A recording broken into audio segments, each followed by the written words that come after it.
তোমার বিয়ে হয়েছে 6 বছর হলো, তবু ডালটাও ঠিক মতো ফোটাতে পারো না। কাল রাতে ডাল নেধেছিলে নাকি হলুদ জল? হ্যাঁ, মা, কাল ডালে একটু বেশি জল পড়ে গেছিল, পরের বার ঠিক করে দেব।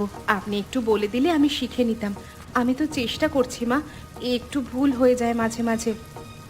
6 বছর ধরে চেষ্টা করছো? আমি যখন এই বাড়িতে বউ হয়ে এসেছিলাম, 6 দিনের মধ্যে সব শিখে নিয়েছিলাম। আর তুমি আমার ছেলেটাকে ঠিক মতো খাওয়াতেও পারো না। লজ্জা করে না তোমার?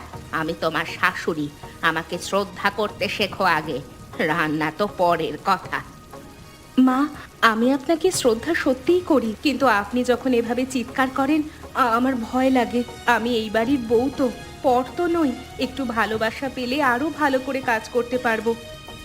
তুমি বাপের বাড়িতে গিয়ে ভালোবাসা নিও, আমার বাড়িতে কাজ করতে হবে। নইলে দরজা খোলা আছে, চলে যাও।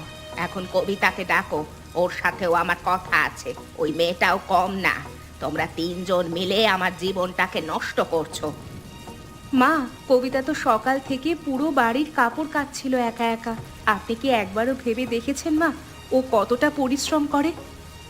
তো আমি কি করব? কাজ তো করতেই হবে। তোমাদের এত আহ্লাদ কেন বুঝি না বাপু।